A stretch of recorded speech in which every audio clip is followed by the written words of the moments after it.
Thank you. Senator Ledama.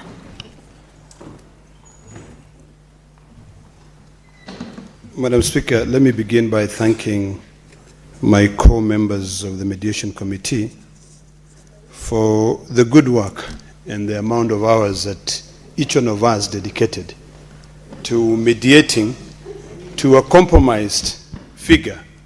And I just want to state it clearly here that the compromise figure of 418 and 28 billion was not really meant to come out as a defeat of the counties, but rather a figure that can be able to allow counties to be able to work. Having sat in that committee, and I just want to take a few minutes to be able to demystify a few things and plead with both sides of the aisle to be able to support this mediated version of the Division of Revenue Bill, I got an opportunity to interact with figures, be realistic on the current situation of finances in this country. Madam Speaker, we've got Article 223 of the Constitution of Kenya.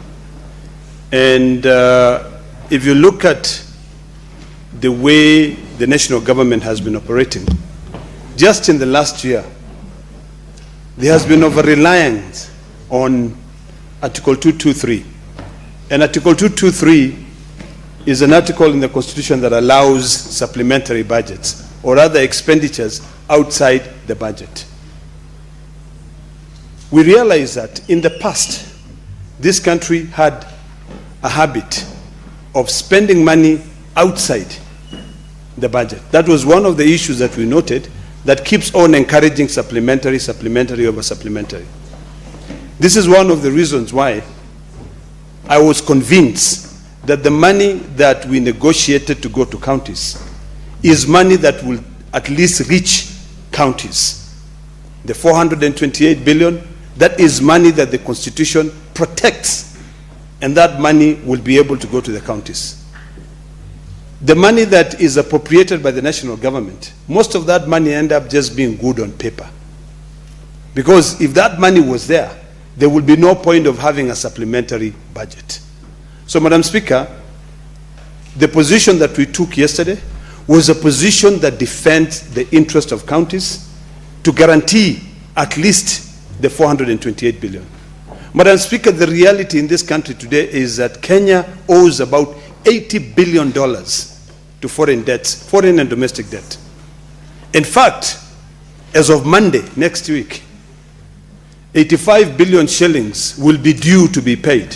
And if that money is not paid, Kenya will default in its payment. So, colleagues, this figure of 428 billion was not what we thought would go to the counties. It was less than even the figure that the constitutional body, which has been tasked to recommend on how money should be shared, which is the Commission of Revenue Allocation, had proposed. Madam Speaker, when I sat here, and I just wanted to maybe correct my brother, the distinguished senator from Kitui, on the notion that this issue of KIPES in counties, it is something which is mandatory. The way I understand the role of county governments, and particularly looking at Article 217 and Article 219 of the Constitution, when it comes to the issue of financial management of counties, it is not a must that counties agree to what the national government dictates to them. In fact, the notion that the national government dictates to counties on how to spend their money, that notion is far-fetched. What is there is a challenge when it comes to the issue of leadership in the county governments. That project, Madam Speaker, is a co-funded project. And I think every county governor who would want to see an industrial park built in their county, instead of agreeing with the national government that they will co-fund 250 million shillings to be able to build aggregated industrial park, the first thing they should do is to take it to the assembly, discuss it, take it to the public, and budget for it. Once you budget, then you can be able to do it. If you have not budgeted it, there's no point of you going to agree with the national government. No one is holding a gun on your head to say that you must now do what the national government wants. So, Madam Speaker, it is imperative for us to separate fact from fiction. And I want to beseech colleagues that, one, the mediation committee succeeded in ensuring that if there is a shortfall on revenue collection in the country, the national government will absorb that shortfall. That is a repeated clause that the National Assembly each and every financial year attempts to remove. But I'm so happy that our budget committee are so keen in ensuring that that clause remains so that it protects county governments. And it's also in line with Article 219 of the Constitution of Kenya that talks about the share of revenue which has been allocated to counties shall be released without undue delay or any deduction. So, Madam Speaker, that was a win for this county, for our counties. Number two, Madam Speaker, adding 13 billion to 415 billion to making it 428 billion was also a win. You know, we know what is happening around the world. The prices of fuel are going up. Recently, Madam Speaker, I was in France. And I was driving and I rented a car. And when I went to fill gasoline, a liter of diesel or gasoline was retailing at 370 shillings at the pump. And that is when I said, in Kenya, I think we're either a spoiled lot or we are very lucky, because we complain about everything. So, Madam Speaker, our mediated version of DORA settles a long, prolonged dispute between the National Assembly and the Senate in terms of dividing the resources that are collected by the national government. As I conclude, Madam Speaker, I want to reiterate on the points that were brought by my colleague, Senator Mungatana, on the need for us to enhance a fiduciary responsibility. National Assembly must now move expeditiously to consider the Auditor General current report. Madam Speaker, my colleague, Senator Mungatana, said that we are getting 23% of revenue going to the counties. What if we had considered 2024-2025 financial year? That 23% you are seeing there, my good brother, would probably be 8%. So I think it is important that National Assembly pull up their socks to make sure that we are current.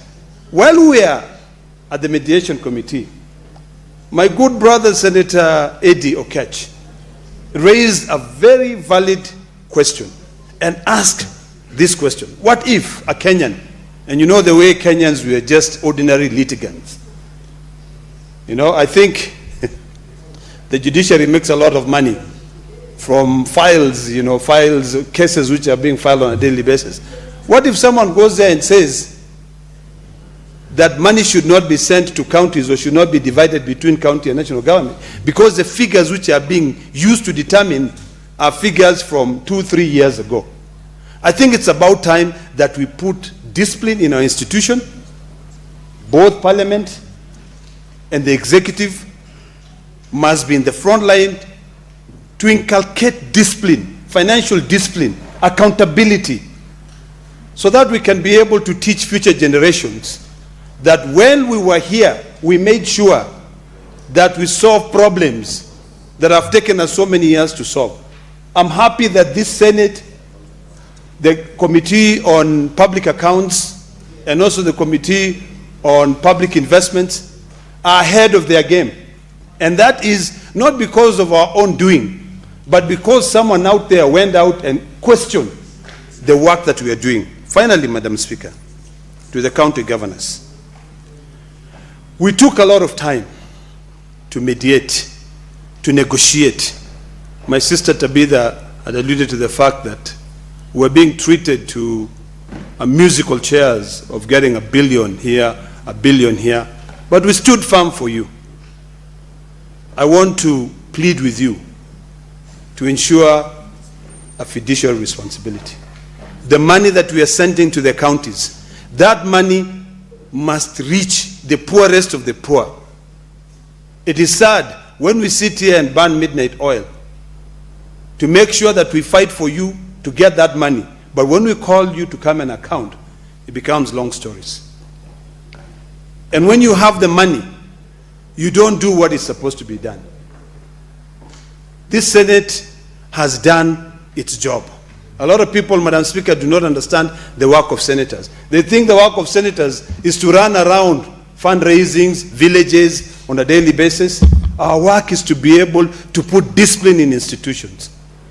We have managed, Madam Speaker, to make sure that we send more money to counties. We have managed, Madam Speaker, to make sure that we develop legislations that will support the current and future generations. It now behooves the county governors also to play their role. This money does not belong to them. A lot of governors run counties as if it's their personal kiosk. It is not. This Senate, particularly the Committee of PAC, has managed to be able to compromise, and instead of sticking to the cash basis of accounting, to go into the accrual basis of accounting because of the trade payables or pending bills that are choking this economy. We move from pending bills to trade payables. It doesn't change, it's still the same thing. So, Madam Speaker, county assemblies, do your job. Ensure that these trade payables become the first charge of the account, so that the money that we send to you, don't start new projects if you've not paid suppliers. A lot of people are committing suicide, Madam Speaker. That's the reality. You go and take a loan, you're auctioned, and you took a loan because the law, the PFM Act, the Public Procurement and Asset Disposable Act, prohibit any county government or any institution to prepare for services. In fact, it's not even like going to the shop.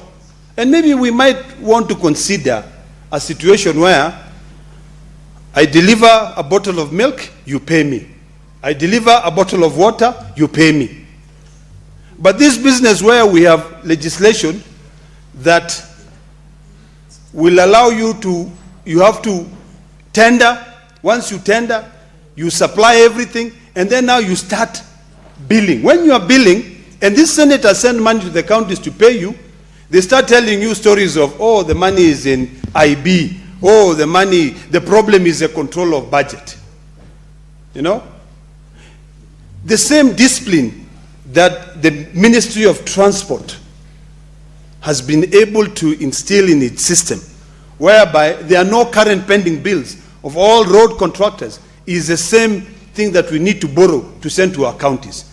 A county that will stand here and say, we do not owe anybody money, is a county, or rather a county governor, would be one that will be seen as wanting to grow and to narrow the gap between the rich and the poor. Madam Speaker, with those few remarks, I want to plead with my colleagues to support this motion so that we can be able to complete division of revenue, start immediately the process of CARA, and then after CARA is done, we do the cash disbursable schedule, and then send money to counties. And then from there, we can now follow up and we can be able to ask questions. Madam Speaker, I thank you. Thank you, Senator Ledama. Honorable Senators, I have a communication from the chair on a visiting delegation of teachers and students from Genda Mixed Secondary School, from